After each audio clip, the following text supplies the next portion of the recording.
बिस्मिल्लाहिर्रहमानिर्रहीम। अस्सलाम वालेकुम नाज़रीन, मैं हूं इरफान हाशमी और आपको प्रोग्राम दो टोक में खुशामदीद कहता हूं। इस्लामाबाद से मेरे साथ मौजूद हैं इब्राहिम राय साहब। राय साहब अस्सलाम वालेकुम। वालेकुम अस्सलाम। राय साहब, तीन खबरों पर तफसील से हम बात करेंगे। पहली खबर आला अदालत से इमरान खान साहब के मुतल्लिक एक बड़ी खबर आई है। इसकी तफसील अपने सुनने वालों के साथ हम शेयर करेंगे। और फिर सुप्रीम कोर्ट ऑफ पाकिस्तान ने एक इंतहाई अहम तरीन तहरीरी हुक्मनामा जारी किया है और इस तहरीरी हुक्मनामे के बाद कौन कौन सी शख्सियात जो हैं सरअंदाज होंगी, इसका भी हम बताएंगे आज की इस नशिस्त के अंदर। और फिर एक इंतहाई अहम शख्सियत को भी अटक जेल पहुंचा दिया गया है। राय साहब, पाकिस्तान के अंदर हमने ये जो आंख मचोली खेली जा रही है, पकड़न पकड़ाई का खेल जो है वो जारी है पाकिस्तान तहरीक इंसाफ के लोगों के साथ। प्रेस कॉन्फ्रेंस करोगे तो कोई नहीं पकड़ेगा, जाओ जाकर बैठो, टेलीविजन प्रोग्राम्स में इंटरव्यूज़ दो, तहरीक इंसाफ के बारे में जितनी तुम्हारा दिल करता है हर्जा सराई करो, तुम्हें बल्कि शाबाश मिलेगी, पकड़ेगा कोई नहीं। चेयरमैन तहरीक इंसाफ इमरान खान साहब को धर लिया गया, उसके बाद शाह महमूद कुरैशी साहब को धर लिया गया, सदर साहब को भी धर लिया गया है। सदर साहब परवेज़ इलाही साहब पिछले 4 माह से जेल के अंदर हैं मुख्तलिफ मुकदमात में।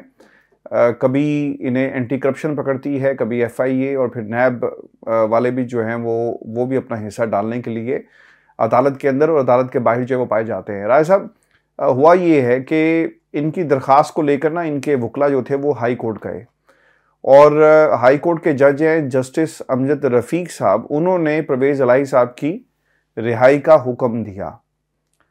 लेकिन रिहाई तो उनकी क्या होनी थी, और जिस तरह कहा गया, जो सिक्योरिटी ब्रांच के लोग थे उन्हें बुलाकर कहा गया कि आप परवेज़ इलाही साहब को उनके घर तक पहुंचा कर आएँ इज्जत और एहतराम के साथ। राय साहब, ये घर पहुंचे तो नहीं थे, लेकिन ज़हूर इलाही रोड के बिल्कुल कॉर्नर से कुछ लोगों ने इन्हें अगवा कर लिया। प्रियस सफ़ेद रंग की गाड़ी थी जिसमें बिठाया गया और बाद में हेलीकॉप्टर के ज़रिए इतलात ये हैं कि इन्हें इस्लामाबाद मुंतकिल कर दिया गया है। राय साहब, परवेज़ इलाही साहब डटे हुए हैं इमरान खान की वजह से, असूल की वजह से, या वो टूट नहीं रहे पाकिस्तान तहरीक इंसाफ से, इसीलिए उनके खिलाफ ये सब कुछ कार्रवाइयाँ की जा रही हैं, या फिर इसकी कोई वजह और है? हाशमी साहब, और क्या वजह हो सकती है? चौधरी परवेज़ इलाही तो हमेशा इस्टेब्लिशमेंट की आंख का तारा रहे हैं। पूरी ज़िंदगी उन्होंने इस्टेब्लिशमेंट की सियासत की है, लेकिन उस वक्त इस्टेब्लिशमेंट पाकिस्तान की सियासत का सबसे पावरफुल फैक्टर होती थी और इस्टेब्लिशमेंट जिस तरफ खड़ी होती थी उसी तरफ आप ये कह लें कि चौधरी परवेज़ इलाही को पता होता था कि उसी तरफ के लोग जो हैं वो जीतेंगे। ये पाकिस्तान में पहली मरतबा हुआ है कि इमरान खान साहब पाकिस्तान की सबसे बड़ी सियासी कुव्वत बन गए। इमरान खान साहब ख़ुद एक सबसे बड़ी इस्टेब्लिशमेंट बन गए। इमरान खान साहब के साथ पाकिस्तान के 74% अवाम खड़े हैं। इसलिए परवेज़ इलाही को ये पता है कि इस वक्त अगर वो इस्टेब्लिशमेंट की बात मान लें या इस्टेब्लिशमेंट के साथ खड़े हो जाएं तो ये अवामी सतह पर बहुत बड़ा घाटे का सौदा होगा। यानी परवेज़ इलाही की सियासत जो है ये मुकम्मल तौर पर कोलैप्स हो जाएगी। इससे पहले तो यही समझा जाता था कि जिसकी सियासत को इस्टेब्लिशमेंट की अप्रूवल दरकार है या जिसके पास इस्टेब्लिशमेंट की अप्रूवल है जिस शख्स की सियासत को, तो वो शख्स जो है वो इक़्तिदार में भी रहेगा, उसके ख़िलाफ़ केसेस भी नहीं बनेंगे, उसको वजारतें भी मिलेंगी, उसको मराहत भी मिलेंगी और उसको कोई पूछ भी नहीं सकेगा। लेकिन अब सिचुएशन जो है वो इंटायरली डिफरेंट है। यानी इमरान खान साहब इतने पॉपुलर हो चुके हैं कि इस वक्त जो भी शख्स, सियासी शख्सियत इमरान खान साहब से अलग होने की बेवकूफ़ी या मिस एडवेंचर करता है तो उसको अवामी गैज़ो गज़ब का भी सामना करना पड़ता है, उसकी सियासत भी दफन हो जाती है। हमारे सामने अभी बहुत दूर की नहीं रिसेंट मिसालें हैं। जहांगीर तरीन, उनकी इस्तेहकाम पाकिस्तान पार्टी, उनका सियासी जहाज़ लॉन्च होने से पहले, उनका सियासी जहाज़ टेक ऑफ होने से पहले ज़मीन पर सियासी तौर पर गिर चुका है। आप देख लें कि इस्तेहकाम पाकिस्तान पार्टी में जहांगीर तरीन के अपने ग्रुप के सिवा कोई लोग शामिल नहीं हुए। आपको कितनी एक्टिविटी नज़र आती है इस्तेहकाम पाकिस्तान पार्टी की, जिसके अंदर आपको अली जैदी नज़र आ रहे हों, फवाद चौधरी नज़र आ रहे हों, कोई कैंपेन कर रहे हों, बाहर निकल रहे हों, अवामी जलसे कर रहे हों, कॉर्नर मीटिंग्स तक नहीं कर पा रहे इस्तेहकाम पाकिस्तान पार्टी वाले, और फवाद चौधरी मुंह छुपाते फिर रहे हैं। अगर उनकी कोई जहांगीर तरीन से मुलाकात होती भी है तो वो खुफिया तरीके से की जाती है कि कहीं ऐसा ना हो कि कोई तस्वीर मंजर आम पर आ जाए और फवाद चौधरी को अवामी सतह पर गैज़ो गज़ब का सामना करना पड़े। तो इस वक्त ये जो मैं कह रहा हूँ पॉजिटिव वे में इमरान खान साहब पाकिस्तान की सबसे बड़ी एस्टैब्लिशमेंट, क्योंकि एस्टैब्लिशमेंट को सबसे बड़ी ताकत पाकिस्तान के अंदर समझा जाता था, तो सबसे बड़ी ताकत इमरान खान साहब इस वक्त बन चुके हैं। अच्छा, एक तो चौधरी परवेज़ लाई की जानिब से पहली मरतबा एस्टैब्लिशमेंट का कहना ना मानना, जो कुछ एस्टैब्लिशमेंट उनसे बनवाना चाहती है या इससे पहले शरीफ ख़ानदान और अब निगरान हुकूमत बनवाना चाहती थी, अगर चौधरी परवेज़ लाई वो सब कुछ नहीं मान रहे तो इसका मतलब ये नहीं है कि परवेज़ लाई कोई बहुत ज़्यादा नज़रियाती सियासतदान है। यानी इस बात को ज़रूर हम अप्रिशिएट करते हैं और इसको अप्रिशिएट करना चाहिए कि जिस जबर के माहौल में परवेज़ खटक जैसे लोग जो हैं वो इमरान खान साहब को छोड़कर चले गए, इतना जबर का माहौल था कि असद उमर जो हैं वो इमरान खान साहब का साथ छोड़कर चले गए। हालांकि असद उमर को तो खैर कुछ ज़्यादा जेल भी नहीं काटनी पड़ी, फवाद चौधरी तो पार्टीज़ वैसे भी बदलते रहते हैं। तो इस पूरी सूरत हाल में चौधरी परवेज़ लाई इमरान खान साहब के साथ खड़े हैं, इसको अप्रिशिएट तो हम करते हैं, सबको करना चाहिए। जो भी पॉलिटिकल एनालिस्ट है, पॉलिटिकल जो कारकुन है किसी भी जमात के, वो इस तरह के जो मौके पे खड़े रहने वाले लोग हैं उनको अप्रिशिएट किया जाता है। लेकिन इसकी असल वजह यह है कि चौधरी परवेज़ लाई को पता है कि पाकिस्तान की सियासत का महवर जो है वो इमरान खान साहब हैं। अगर वो इमरान खान साहब से अलग हुए, इस्टेब्लिशमेंट उनको जितनी मर्जी गारंटीज़ दे दे, उनका शरीफ ख़ानदान से नाम नहाद पैचअप करवा दे, उनके लिए वजारत आला के लिए कि जी आपको अगली मरतबा कोई वज़ीर आला बना देंगे, जितनी मर्जी उनको लालच दी जाए, लेकिन प्रैक्टिकली चौधरी परवेज़ लाई चूँकि घाघ सियासतदान है, दूर तक देख सकते हैं सियासत में, तो उनको ये नज़र आ रहा है कि ये जो मौजूदा खौफ की फ़ज़ा है, जो जबर की लहर है, ये बहुत ज़्यादा देर कायम नहीं रहेगी और अल्टीमेटली इमरान खान साहब की वापसी होगी और बहुत बड़े मार्जिन के साथ इमरान खान साहब की वापसी होगी। तो ये वजह है कि चौधरी परवेज़ लाई साहब इस उम्र में भी ये कैदो बंद की सोबतें इस वक्त बर्दाश्त कर रहे हैं, अपना सियासी करियर बचा भी रहे हैं, अपना सियासी करियर बना भी रहे हैं। ख़ास तौर पर मुनीस लाई का सियासी करियर बनाने के लिए वो ये इस वक्त जो कैदो बंद की सोबतें हैं ये इस वक्त बर्दाश्त कर रहे हैं। तो असल वजह ये है। अब इसके अंदर चौधरी परवेज़ लाई को जो गिरफ़्तार किया गया, दोबारा इसके अंदर भी एक बड़ी खबर छुपी है। आप ये देखें कि जज साहिबान इतने बेबस हैं, ये ऐसी एक फ्रॉड रियासत है, एक ऐसी नाकाम रियासत है। अब तो मैं कहता हूँ नाकाम रियासत के साथ साथ ये एक फ्रॉड रियासत है कि जहाँ हाई कोर्ट्स के जज साहिबान, जहाँ सुप्रीम कोर्ट के चीफ जस्टिस बेबस हैं। सुप्रीम कोर्ट के चीफ जस्टिस ने भी पंजाब में इलेक्शन का फ़ैसला दिया था, फ़ैसले पर अमल नहीं करवा सके, रोते धोते रहे, गिले शिकवे करते रहे और फिर ये कहा कि बस तारीख़ में यह फ़ैसला याद रखा जाएगा। इस्लामाबाद हाई कोर्ट के जज साहिबान रोते रहे कि असद उमर को हम रिहा तो कर देते हैं, लेकिन ये उस वक्त रिहा होंगे जब प्रेस कॉन्फ्रेंस करेंगे, उसके सिवा ये रिहा नहीं हो सकेंगे। और वही हुआ, जब उन्होंने प्रेस कॉन्फ्रेंस की उसके बाद ही वो रिहा हुए। अब चौधरी परवेज़ लाई के मुतल्लिक हाई कोर्ट ये कह रही है कि कोई भी एजेंसी, कोई पुलिस, कोई कानून नाफिज करने वाला इदारा अब परवेज़ लाई को गिरफ़्तार नहीं करेगा।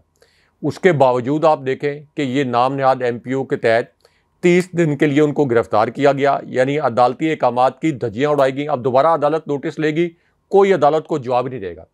और उसके बाद अब जो आपने कहा कि अटक जेल, तो परवेज़ लाई को भी उन्होंने कहा कि चलें जी अब इनको जेल भेज देते हैं, ताकि इनको एक ऐसी क्लास में रखा जाए जहां इनको ज़्यादा तंग किया जाए, ज़्यादा इनको ज़हनी तौर पर तशद्दुद का निशाना बनाया जाए, ज़्यादा इनको जिस्मानी तौर पर। यह भी एक तशद्दुद ही होता है जब आप काल कोठड़ी में, तंग सी काल कोठड़ी में बग़ैर किसी जुर्म के, बग़ैर किसी कसूर के आपको वहाँ पर डाला जाए, तो ये भी एक मेंटल और आपका फिज़िकल टॉर्चर ही होता है। तो इस कदर अंधेर नगरी पाकिस्तान के अंदर है हाशमी साहब ये, और ये किस लिए हो रही है? क्योंकि इसके ऊपर तो बड़े सवालात अवाम के जहनों में खड़े होते हैं, अवाम फिर सवालात पूछते भी हैं, और फिर अवाम सवालात पूछते हैं तो अवाम को कितने लोगों को उठाया जाएगा, कितने लोगों को लापता किया जा सकता है? यानी पूरे 24 करोड़ अवाम को तो लापता नहीं किया जा सकता ना, इनको लापता करके कहाँ पे रखेंगे? तो फिर अवाम जो है वो सवालात उठाते हैं कि ये इतनी बड़ी अंधेर नगरी जहाँ जज साहिबान के अहकामात नहीं माने जा रहे, जहाँ पर चीफ जस्टिस ऑफ पाकिस्तान को के अहकामात को रोंदा जा रहा है, इस्लामाबाद हाई कोर्ट के जज साहिबान समात के दौरान आंसुओं से रो रहे हैं। ये क्या अंधेर नगरी सिर्फ इस वजह से की जा रही है कि दोबारा से उस शरीफ ख़ानदान को मुसल्लत करना है जिसने इस मुल्क को 1 इंच आगे नहीं बढ़ाया? यानी अगर तो शरीफ ख़ानदान ने इस मुल्क के अंदर डिलीवर किया होता, उस सूरत में भी फेयर प्ले तो ये था कि एक फ्री एंड फेयर इलेक्शन करवाया जाए और तहरीक इंसाफ को इस तरह से ना कुचला जाए। अगर उन्होंने काम किया होता या ना किया होता। अब तो सोने पे सुहागा ये कि 30 साल में उन्होंने सिर्फ लूट खसूट की, अदालती फैसलों के नतीजे में नाअहल करार पाए, फौज के खिलाफ बदतरीन साजिशें यानी डॉन लीक्स और इसी तरह एक मेमो गेट आया पीपल्स पार्टी के दौर में, आसिफ जरदारी के दौर में, डॉन लीक्स आया नवाज शरीफ के दौर में। तो फ़ौज के ख़िलाफ़ बदतरीन साजिशें भी इनके अदवार में हुई और उसके बाद फ़ौजी क़यादतें, इससे पहले की जो फ़ौजी क़यादतें हैं वो ये बताती रहीं कि ये लोग यानी शरीफ ख़ानदान और जरदारी ख़ानदान करप्ट हैं और इन्होंने मुल्क की हड्डियाँ निचोड़ के खा ली हैं।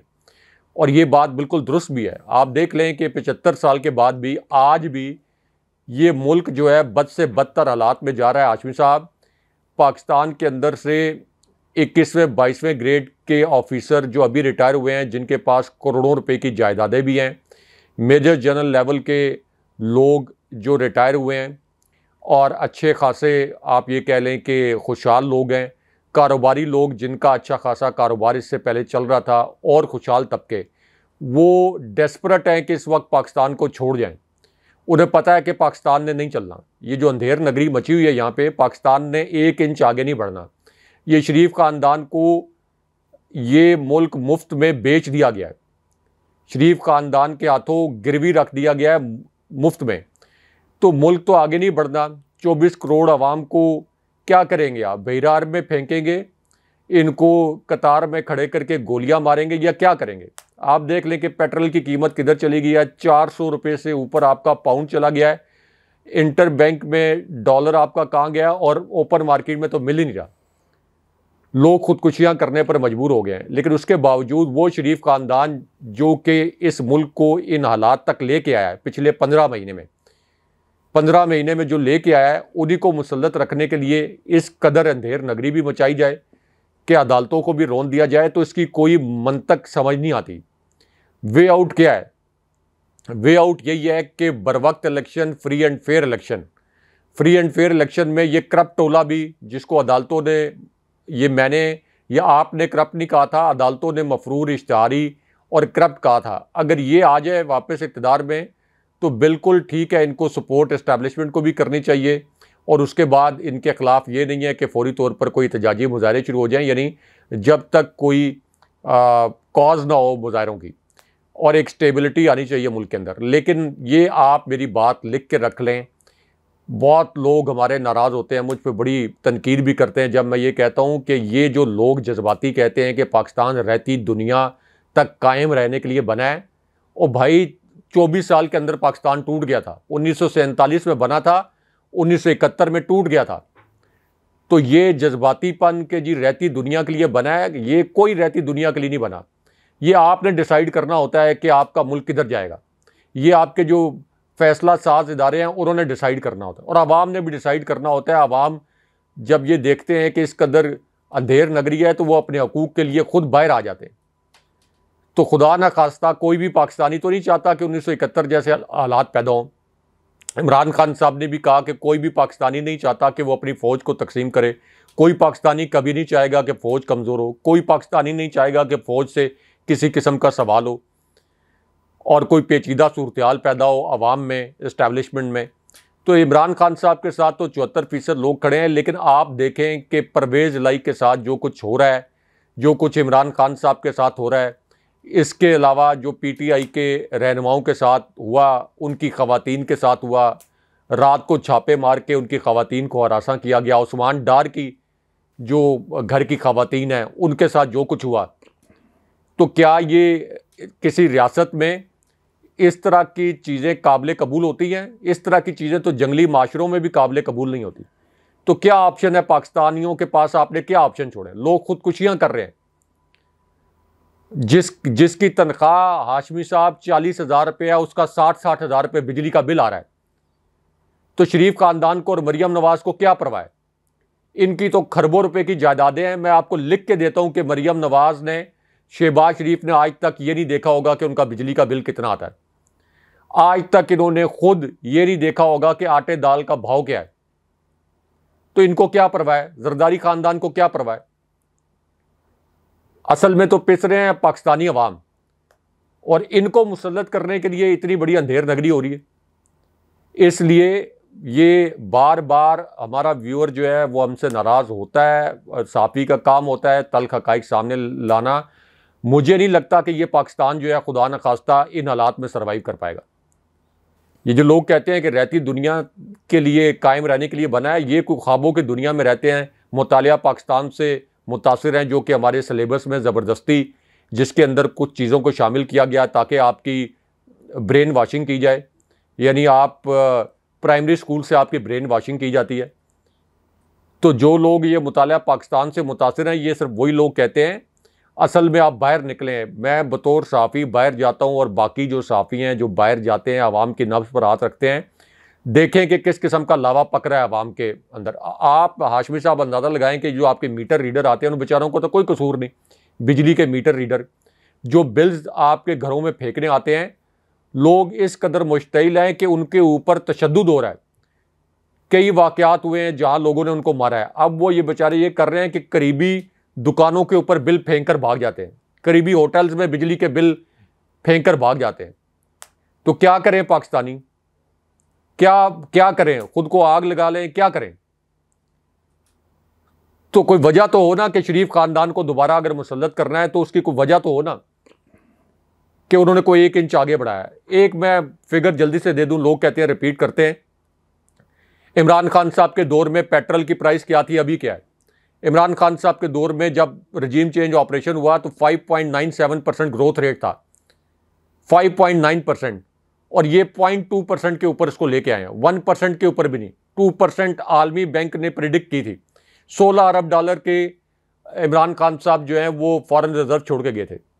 आपकी एक्सपोर्ट्स के टारगेट से एक्सीड हो गए थे। ये मैं नहीं कह रहा, ये इक्तिसादी सर्वे जो शहबाज शरीफ के हुकूमत में आने के बाद इक्तिसादी सर्वे हुआ था, उसके अंदर ये सब एतराफ़ जुर्म किया गया था कि इमरान खान साहब की हुकूमत गिरा कर इस मुल्क के साथ कितनी बड़ी गद्दारी की गई है, 24 करोड़ अवाम के साथ कितना बड़ा जुल्म किया गया। उसमें बताया गया कि आपने सनती अहदाफ अपने एक्सीड कर लिए थे, एक्सपोर्ट्स के अहदाफ एक्सीड कर लिए थे। बिजली पेट्रोल की कीमतें, महंगाई का आलमी फनामना होने के बावजूद इमरान खान साहब ने कंट्रोल की हुई थी। निचले तबके को रिलीफ देने के लिए 1 नहीं 5 प्रोग्राम चल रहे थे। एहसास प्रोग्राम चल रहा था, हेल्थ कार्ड प्रोग्राम चल रहा था। 10 लाख रुपए से कोई भी शख्स जो है वो अच्छे से अच्छे हॉस्पिटल में अपना इलाज करवा सकता था। पनाह गाँव का प्रोग्राम चल रहा था, कोई भूखा ना सोए का प्रोग्राम चल रहा था। तो किधर से इमरान खान के पास कानून का खजाना था कि वो ये सब प्रोग्राम भी चला रहे थे, इकॉनमी भी आगे चल रही थी, आपके सारे जो इकोनॉमिक इंडिकेटर्स हैं वो भी पॉजिटिव थे। और इसके अंदर ये बात मत भूलें कि इमरान खान साहब के दौर में कोविड आया था, जो 100 साल बाद, स्पेनिश फ्लू 1918 में आया था। 100 साल के बाद इस किस्म की बीमारी आती है। पूरी दुनिया की मैशतें कोलैप्स हो गई थी सिवाय पाकिस्तान की मैशत के। तो फिर रजीम चेंज ऑपरेशन, क्या कार्रवाई हुई है जनाब बाजवा के खिलाफ? 24 करोड़ अवाम को इस अजाब के अंदर धकेल दिया है। और अभी भी आप देख लें कि उसी तरह का निज़ाम चल रहा है। और ये जो अभी निगरान सेटअप मुसल्लत किया गया है, ये तो अकाउंटेबल नहीं है लोगों को। ये जो आपकी वज़ीर ख़जाना मुकर्रर की गई हैं, क्या ये लोगों को अकाउंटेबल है? ये निगरान सेटअप तो आना चाहिए 60 डेज़ के लिए। ये तो इन्होंने चालाकी की कि चलें, कौमी असम्बली को इन्होंने 2 दिन पहले डिसॉल्व कर दिया, 3 दिन पहले के 90 डेज़ में, क्योंकि ये कभी भी आवाम को जवाब दे नहीं होते। तो ये तो बेरहमाना किस्म के फैसले करते हैं। और अभी वो मैं देख रहा था, डॉक्टर शमशाद का एक क्लिप देख रहा था, तो उन्होंने कहा कि मैशत जितने बुरे हालात में हमें मिली है, लोगों को इनका अंदाज़ा नहीं था। यानी इसहाक डार ने मैशत का जो बेड़ा गर्क किया, वो अभी हकायक मंजर आम पर नहीं आए थे। तो वो ये कहते हैं कि लोगों के अंदाज़ों से बहुत ज़्यादा ख़राब हालात में निगरान हुकूमत को ये मिली है हुकूमत, मैशत उनको इस हालत में मिली है। इसहाक डार ने सिर्फ नवाज शरीफ का रिश्तेदार होने की वजह से मुसल्लत किया गया और 15 महीने के अंदर मुल्क दिवालिया कर दिया। मैंने हाशमी साहब जो आपके साबिक आर्मी चीफ थे, मैंने इनकी ब्रीफिंग्स बतौर साफ़ी, बहुत से और साफ़ियों ने, एंकर ने आमने सामने बैठ के बतौर साफ़ी अटेंड की, और हमारे सामने ये कहा जाता रहा है कि शरीफ ख़ानदान और जरदारी ख़ानदान की करप्शन की फाइलें हमारे पास मौजूद हैं, इन्होंने मुल्क को लूटा है, और हमने सियासत के ऊपर इसलिए असर और रसूख रखा हुआ है क्योंकि हमारे सवालात इस किस्म के होते थे कि इस्टेब्लिशमेंट का क्यों है असर और रसूख। तो वो ये कहते थे कि अगर इन सियासतदानों पर हम इस्टेब्लिशमेंट अपना इन्फ्लुएंस ना रखे तो ये मुल्क को लूट कर खा जाए। तो अब वही आसिफ जरदारी है, वही 13 जमातों का टोला है जिन्होंने अब फिर पिछले 15 माह में किया ना उनको मुसल्लत। जनरल बाजवा ने अप्रैल 2022 में मुसल्लत किया, तो कहाँ गया आपका वो माशी प्लान, कहाँ गई आपकी वो जो इकनॉमिक रिवाइवल थी? आपने तो इमरान खान साहब ने जितनी माशी इस्लाहत करके इकॉनमी को दिवालिया होती इकॉनमी को 5.97%, हाशमी साहब ये ग्रोथ रेट पाकिस्तान के अंदर पिछले 20 साल का बेहतरीन ग्रोथ रेट था, 20 ईयर्स का। तो आपने तो बर्बाद कर दिया मुल्क, और लोग बेचारे खुदकुशियां करने, खुदसोजी करने पर मजबूर हो गए।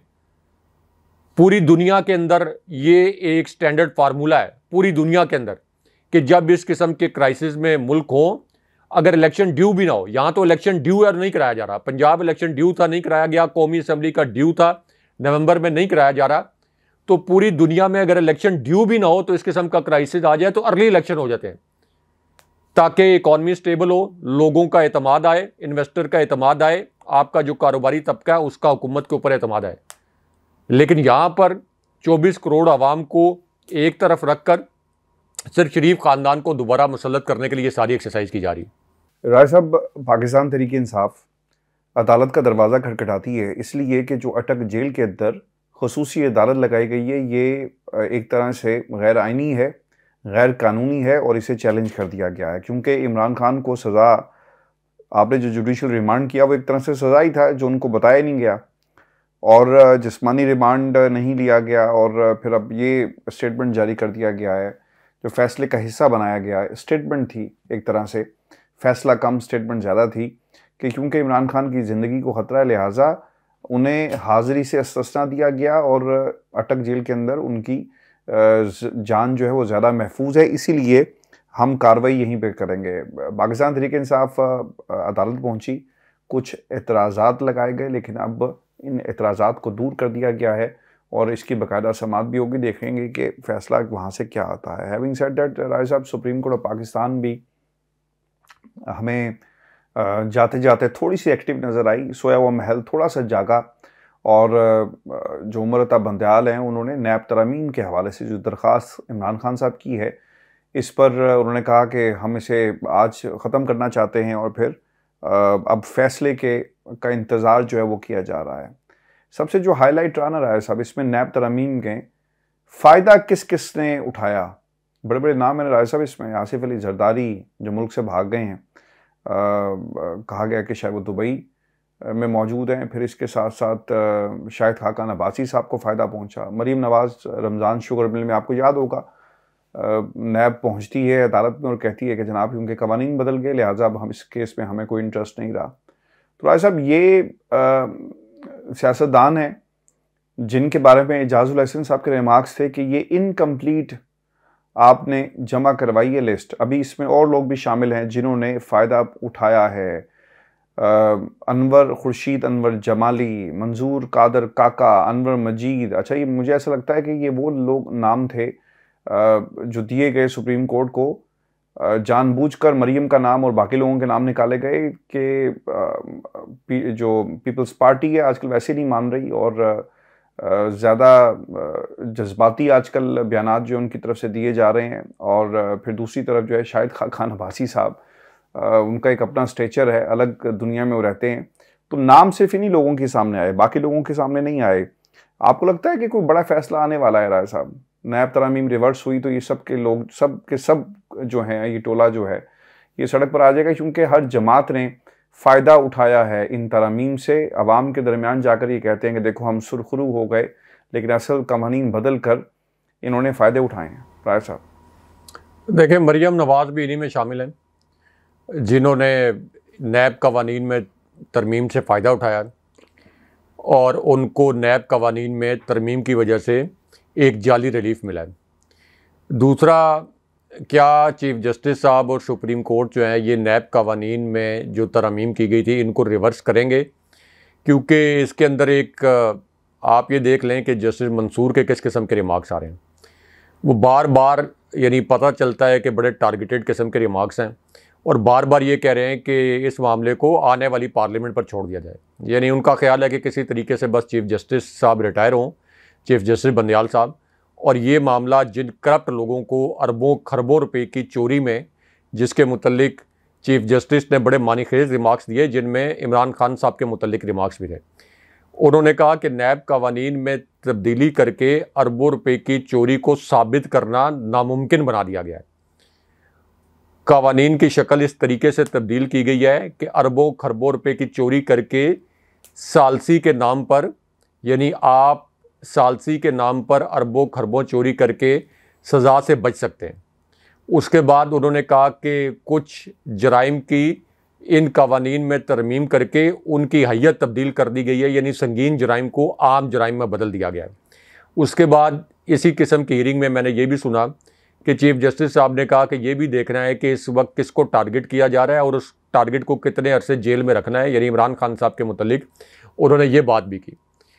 तो अब 6-7 दिन 8 दिन जो चीफ जस्टिस साहब के पास बचे हैं, चीफ जस्टिस साहब इस केस का फैसला तो कर जाएंगे, प्रॉबेबली वो करना भी चाहते हैं ताकि कम से कम और जो उन्होंने होम्योपैथिक किस्म के फ़ैसले किए या अपने फ़ैसलों पर अमल नहीं करा सके, तो कम से कम इस मामले पर वो ये कह सके कि मैंने एक फ़ैसला जो है इसके ऊपर दिया था और ये लूट खसूट का रास्ता बंद करवाने के लिए मैंने एक फ़ैसला दिया था। लेकिन चीफ जस्टिस ने जो पंजाब के इलेक्शन पर फैसले पर अमल दरामद करवाने की भी कोशिश नहीं की, यानी अगर तो वो शहबाज शरीफ पर, इसहाक डार पर या किसी पर तोहिने अदालत लगाते, चीफ इलेक्शन कमिश्नर पर तोहिने अदालत लगाते, उनके फैसले पर अमल ना होता, तो फिर तो कहा जा सकता था कि चलें चीफ जस्टिस ने तो अपनी जानिब से फ़ैसला दिया, लेकिन यहाँ इतनी अंधेर नगरी है कि उनके फ़ैसले पर अमल दरामद नहीं किया गया। लेकिन चीफ जस्टिस ने तो फ़ैसले पर अमल दरामद करवाने की कोशिश भी नहीं की, ख़ास तौर पर उस मुलाकात के बाद जो कि उनके चैम्बर में हुई थी। उस मुलाकात के बाद जिसमें 2 मिलिट्री ऑफिशियल्स जाके मिले थे, जिनमें DGI भी शामिल थे चीफ जस्टिस से और उस 3 रुकनी बेंच से, उसके बाद से तो बिल्कुल ही चीफ जस्टिस साहब के फ़ैसलों का जो दमखम था वो लड़खड़ा गया और बिल्कुल होम्योपैथिक किस्म के फ़ैसले आए हैं। अब चीफ जस्टिस साहब को ये अगले 7 दिन के अंदर, क्योंकि ये जो इमरान खान साहब का मामला है, ज़ाहिर है कि ये भी सुप्रीम कोर्ट जाएगा, ये चीफ जस्टिस साहब को अपनी रिटायरमेंट से पहले, ये पाकिस्तान जो सबसे बड़े क्राइसिस में इस वक्त मौजूद है, सबसे बड़े क्राइसिस से गुजर रहा है, इकनॉमिक क्राइसिस से भी, पॉलिटिकल क्राइसिस से भी, और खाना जंगी की सूरत हाल है इस वक्त पाकिस्तान के अंदर। इस कदर इंतशार और इस कदर नफ़रत है इस वक्त पाकिस्तान के अंदर, कभी इस किस्म का इंतशार और नफ़रत इससे पहले नहीं रही। तो इस पूरी सूरत हाल में चीफ जस्टिस साहब को अपनी ज़िम्मेदारी जाने से पहले पूरी करनी चाहिए। ये जिस तरीके से इमरान खान साहब को साइफर केस में, जो कि बोगस तरीन केस है, इसके अंदर इमरान खान साहब का नाम नेहाद जुडिशल रिमांड इमरान खान साहब को अदालत में पेश किए बगैर लिया गया, उसके बाद इमरान खान साहब की हाज़िरी लगवाकर इमरान खान साहब के जुडिशल रिमांड में तोसी भी कर दी गई। तो ये तमाम मामला जो हैं ये चीफ जस्टिस साहब को सेटल करने चाहिए, क्योंकि ये अब किसी एक सियासी जमात के मामलात नहीं रहे, ये मुल्क के मामलात हैं। इसी मामले की वजह से चूँकि इमरान खान साहब 74% आवाम उनके साथ हैं और ये चीफ जस्टिस साहब खुद कह चुके हैं, इस्लामाबाद हाई कोर्ट भी कह चुकी है कि ट्रायल कोर्ट का फ़ैसला गलत था। तो ट्रायल कोर्ट का फ़ैसला अगर गलत था तो साइफर केस तो उससे भी ज़्यादा बोगस केस है। तो ऑब्वियसली इसका मतलब यह है कि ये भी केस जो है वो एक बोगस केस इमरान खान साहब के ख़िलाफ़ बनाया गया है।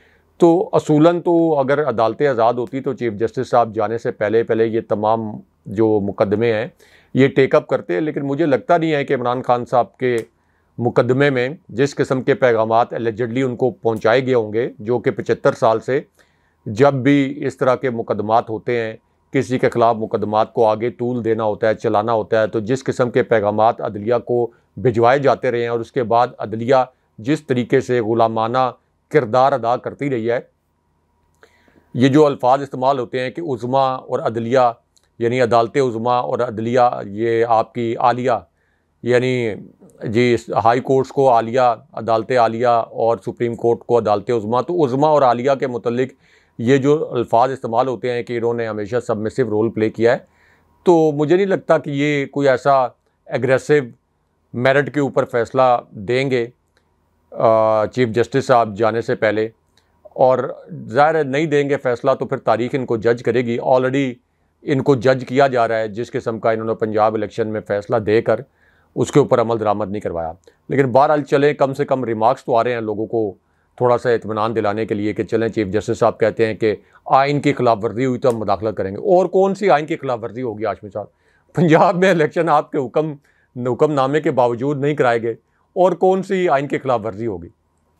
कोई और आइन की खिलाफ वर्जी रह गई है? ये असद उमर जिन हालात में रिहा हुए प्रेस कॉन्फ्रेंस करके, उसके बाद जिन हालात का सामना सदर को करना पड़ा कि सदर का स्टाफ उनकी मर्ज़ी के बगैर बिल्स की ऊपर जो है वो फ्रॉड करता है उनकी मर्ज़ी के बगैर, और कौन सी ऐसी वो कह रहे हैं कि जी को गैर आइनी काम हुआ तो मुदाखलत करेंगे।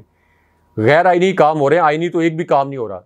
तो पता नहीं चीफ जस्टिस साहब आजकल अखबारात नहीं पढ़ते, टीवी नहीं देखते, सोशल मीडिया नहीं देखते। खैर टीवी के ऊपर तो कोई ऐसी खबर आती नहीं है, लेकिन कम से कम चीफ जस्टिस साहब के कोई कानों तक लगता है ऐसी बात नहीं पहुंचती। तो इस वजह से मुझे कोई उम्मीद नहीं है कि चीफ जस्टिस बंदियाल साहब की जानिब से कोई ऐसा डिसीजन आए जिससे ये पाकिस्तानी इस अजाब से निकलें जो जिस अजाब में इस वक्त पाकिस्तानी मुब्तला हैं।